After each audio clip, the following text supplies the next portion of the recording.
राम राम जी सभी को। कैसे हो आप सभी? स्वागत है आप सभी का हमारे एक और नए व्लॉग में। ये देखो सुबह सुबह यहाँ पे शेरू उठ गया है और देखो मम्मी के साथ ही उठ जाता है। ये तो मम्मी का लाडला बेटा जो है, देखो हमें तो कुछ पता ही नहीं रहता कि भाई मम्मी कब उठी है, मम्मी ने क्या काम शुरू किया है, क्या मम्मी काम कर रही है, हमें कुछ भी नहीं पता होता तीनों में से किसी को भी। और ये देखो ये मम्मी के साथ ही उठ जाता है शेरू।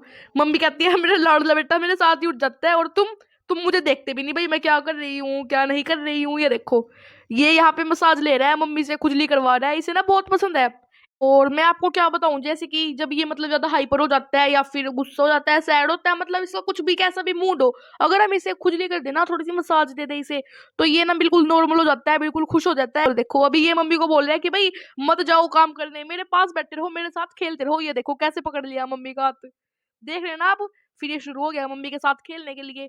और हाँ, मम्मी ने ही सिखाया है, मतलब इसे सिट वगैरह और जंप करना भी मम्मी ने ही सिखाया है इसे। ये वर्ड मतलब जो इसे पता लगे है ना, ये मम्मी ने ही सिखाया है इसे, मतलब वंस, या फिर हम में से किसी ने नहीं सिखाया, क्योंकि ये हमारी बात मानता ही नहीं है। वो तो पता ही है ना आपको कि मम्मी की बात कौन ही टाल सकता है, कोई भी नहीं टाल सकता। देखो ये भी मम्मी की ही बात मानता है और देखो मम्मी को काटता है, मम्मी मना करती है शेरू बेटा नहीं काटते।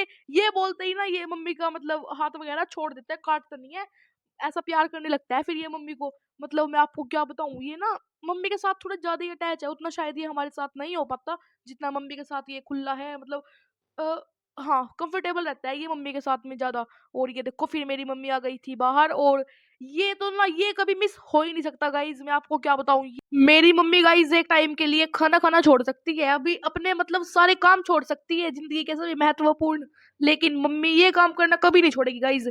ये तो मम्मी की फर्स्ट प्रायोरिटी है। देखो ये सबसे पहले मम्मी का यही काम रहता है, भाई बाहर जाऊंगी और सबसे पहले ये मुख्य दरबार को साफ करेगी मम्मी जाके, देखो।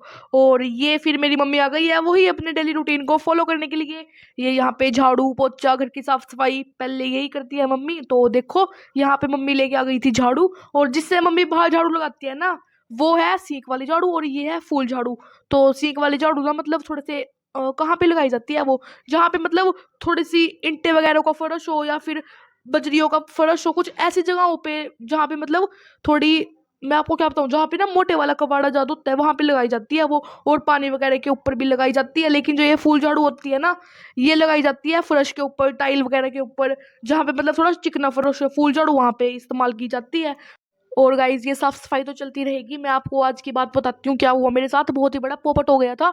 तो आज क्या हुआ भाई, सुबह हो रही थी और ना हमारा लास्ट पेपर था आज, मेरा भी और भूमि का भी, हिंदी का था मेरा तो, और भूमि का पता नहीं किस सब्जेक्ट का था उसका नहीं मेरे को पता है। तो मेरे को बुखार हो रहा था और मम्मी ने मुझे उठाया ही नहीं, मम्मी ने मुझे उठाया 9:30 बजे, वो भी ये पूछने के लिए कि भाई स्कूल जाना है या फिर नहीं जाना है। वैसे तो फिर मेरी मम्मी ने बोला कि भाई मैंने ना स्कूल में फोन करवा दिया है, तो कल दे दियो पेपर, आज तबीयत ठीक नहीं लग रही मेरे को, मैं नहीं जाने दूंगी स्कूल। मैंने बोला अरे यार 9:30 बज गए, मुझे पता भी नहीं लगा भाई कैसे इतना वो गए, मतलब जल्दी टाइम चला गया। मतलब मेरे को ना कल फीवर हो रहा था इसीलिए। तो क्या बात हुई फिर भाई, पेपर तो देने ही थे और इसीलिए मैंने क्या किया, मैंने बोला मम्मी को नहीं भाई मैं तो आज ही चली जाऊंगी और लास्ट पेपर है, दे के खत्म करते हैं चलो फिर। तो फिर मैं गई स्कूल में 10:30 बजे के अराउंड, 1 घंटे के बाद गई मैं, थोड़ा टाइम भी मतलब लेट ही गई। और आ भी मैं 1 घंटे के अंदर गई, जल्दी 12 बजे आ गई थी मैं घर, 12 या फिर 12:30 बज गए थे हाँ। इस टाइम के बीच में तो मैं अपने घर थी जब मेरी मम्मी पकोड़े बना रही थी बैंक वालों के लिए हाँ। तो वैसे मेरे पापा है ना, तो वो बोलते हैं कि भाई जो मतलब हमारे बैंक का स्टाफ है उससे ना आपके हाथ का मतलब खाना बहुत पसंद है। तो वैसे भी ना मम्मी कभी कभी ऐसे भेज देती है कुछ भी, तो कभी आलू के पराठे, कभी आलू की कचौरी, कभी कुछ, लेकिन हम ना व्लॉग में दिखाया नहीं करते थे, लेकिन चलो फिर मैंने सोचा चलो आज दिखाई देते हैं। तो दोस्तों देख सकते हो सुबह मैंने आपको मौसम दिखाया था, ऐसा कोई 5:30 बजे करीब, तो देख सकते हो 5, 5:30 का टाइम होगा, तो धुंध नहीं थी बिल्कुल भी। और अब देख रहे हो आप सब कितनी धुंध है बेतुकी, देखो ये देखो कितनी धुंध है, देख सकते हो कितनी धुंध है। ये देखो बढ़ रही है, ये नहीं सोचो कम हो रही है, नहीं बढ़ने लग रही है। देखो इस आगे घर पे भी धुंध है, चलो कोई नहीं, ओस वगैरह देखिए पड़ रही है काफी। और गाइज बस फिर मैं चली गई थी स्कूल, और मम्मी ने यहाँ पे ना भूमि का मतलब लंच पैक कर दिया था, और मैं लेके नहीं गई थी क्योंकि मेरे को तो पता ही था कि भाई मेरे को जल्दी बुलवा लेगी मम्मी, वहाँ पे ज़्यादा देर मतलब बैठने ही नहीं देगी मेरे को। तो वही हुआ, फिर मेरा भाई आ गया, और ना मैं आपको क्या बताऊँ गाइज, आज मेरे भाई के साथ ना बहुत ही बड़ा हादसा हो गया है। वो हादसा मतलब मैं आपको क्या बताऊँ, वो ना मुहाल की मक्खी नहीं होती, जो मधुमक्खी होती है जो मतलब शहद इकट्ठा करती है, उस वाली मधुमक्खी ने मेरे भाई को ना काट लिया था। और वैसे ना जब मेरा भाई मेरे को स्कूल में लेने गया था तब नहीं काटा था, पर वो ना वहीं पे मतलब वो आ गई थी, तब वहीं पे हमारे स्कूल के आसपास उड़ रही थी वो मधुमक्खी। तो वहां से ना मतलब वो मेरे भाई के ऊपर बैठ गई, पता नहीं क्या हुआ कैसे हुआ, तो वो मेरे भाई को ना रदौर पे जाके काट गई। और जब मतलब वो मधुमक्खी मेरे भाई को काटती है ना, और वो भी कहाँ पे काटती है, बहुत ही सेंसिटिव एरिया पे काट गई है वो ना, मतलब चेस्ट के ऊपर काट गया मेरे भाई के। तो फिर मेरे भाई का ना पितू चल गया था। तो एक बार और हुआ था मेरे भाई के साथ ये हादसा, जब वो छोटा था, तो भी उसको ना मधुमक्खी की क्या बोल रही हूँ मैं, ये मधुमक्खी काट गई थी उसको, और उसका ना पितू चल गया था। तो फिर रात को ही लेके गए थे हम अपने भाई को हॉस्पिटल में, और टिक्के वगैरह लगवा के लाए थे। तो वैसे ना जहरीली होती है ना मधुमक्खी थोड़ा, क्योंकि वो जितना शहद इकट्ठा करती है उतना ही जहर भी इकट्ठा कर लेती है। तो उसका डंक ना बड़ा खतरनाक होता है। और फिर मेरे भाई को काट लिया, तो मेरा भाई ना फटाफट से, मतलब पास में ही है रदौर का हॉस्पिटल, और रदौर में ही था मेरा भाई, तो फटाफट से टिक्का वगैरह लगवा के लाया। तो उसकी क्लिप ना मेरे भाई ने बनाई नहीं, और दुख में क्या याद आता है, मतलब चलो मैं तो बनवा लेती हूँ अगर मुझे कुछ होता है, मगर नहीं भाई यार, मेरा व्लॉग तो जरूरी है, तो वो तो बनाना ही पड़ेगा। मतलब मेरा मुंह भी फूट गया था एक बार, और जब मैं एडमिट हो गई थी हॉस्पिटल में, मैंने तो बना लिया था व्लॉग। पर गाइज जो मेरे भाई के दोस्त है ना, प्रथम भाई और तनिष भाई, तो वो भी मिनी व्लॉग वगैरह डालते हैं ये तीनों मिलके। तो हाँ, तनिष भाई ने बनाई थी एक क्लिप, तो वो क्लिप ना मैं जरूर ऐड करूंगी अपने व्लॉग में, आप देख लेना। और ये देखो यहाँ पे ना पकोड़े बन के हो गए हैं रेडी, और मेरा भाई ना लेके भी चला गया है पकोड़ों को। सो गाइज ये देखो, आज फिर हम आपसे मिल रहे हैं किचन में। तो ये देखो यहाँ पे ये सारी सामग्री रखी है, मतलब बस दूध ही रखा है यहाँ पे ये कच्चा। और मम्मी आज क्या बनाने जा रहे हो आप दूध से? देख के पता लगा। आपको वैसे थंबनेल देख के तो पता लग ही गया होगा ना। तो गाइस बस आपको क्या बताऊं मैं, ये ना मतलब मेरी फेवरेट डिश है, और मम्मी ने ना ये 2-3 बार बनाई हुई है, लेकिन तब ना, हाँ तब हम वो नहीं बनाते थे, मम्मी व्लॉग वगैरह है ना।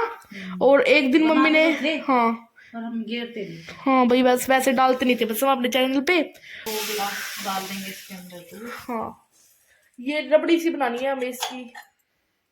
तो हाँ जी गाइज, आप एक बार ना ये शाही टुकड़े मिठाई की रेसिपी जरूर देखना, हमारे ना चैनल पे अपलोड है वो पहले ही। तो इतनी अच्छी रेसिपी थी ना, इतना अच्छा टेस्ट था इसका, यम्मी यम्मी सी, टेस्टी सी, मतलब मैं क्या बताऊँ, ये मुंह में घुल जाने वाली मिठाई है, जो आपको पता भी नहीं लगेगी कि कहाँ पे गायब हो गई है ये। तो देखो अच्छे से गाइस बनाना, आप जिस तरीके से हमने बोला उस तरीके से बनाओगे तो बिल्कुल सेम बनेगी, और ऐसी बनेगी कि आप कभी इसका टेस्ट भूल ही नहीं पाओगे। और इसे हर दूसरे तीसरे दिन जरूर बनाओगे और खाओगे, मजे से इंजॉय करोगे। और आगे भी हम आपके लिए ऐसी इतनी ही अच्छी अच्छी और मजेदार मजेदार सी रेसिपियां लेके आते रहेंगे, बस आप ऐसे ही हमें प्यार देते रहो और बना के खाते रहो अच्छी अच्छी मिठाइयाँ। बहुत ही अच्छी थी गाइस, मैं ना जितनी इसकी तारीफ करूँ उतनी कम है ये। ये देख सकते हो गाइस कितनी धुंध आ रही है। ये देखो देखो लाइट के बस कितनी धुंध है। धुंध के कारण ये देखो ये घर भी नहीं चमक रहा, आगे वाला ये साइड वाला भी नहीं चमक रहा होगा आपको पेड़ों के आर पर।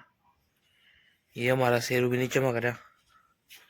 शेरू, ओ शेरू, ये देखो शेरू भी नहीं चमक रहे यहाँ पे। देख सकते हो कितनी धुंध है आज। चलो अंदर जाके मिलते हैं।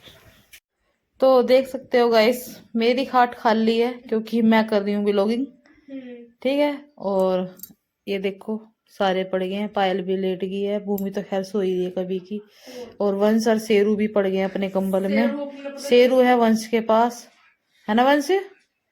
और मैंने जिसको चेक करवानी थी करवा दी। कैसी लगी भाई?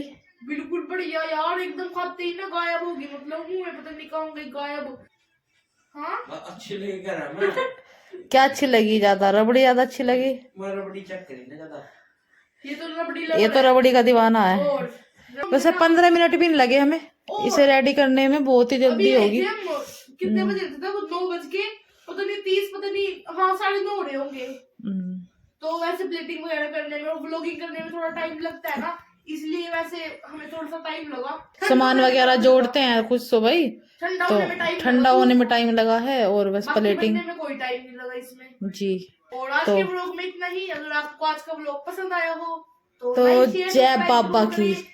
जी। सो मिलते हैं आपसे कल के ब्लॉग में, तब तक के लिए bye bye everyone, Radhe Radhe ji. बोल दो भाई सारे जयकारा, जय बाबा की। जय बाबा की।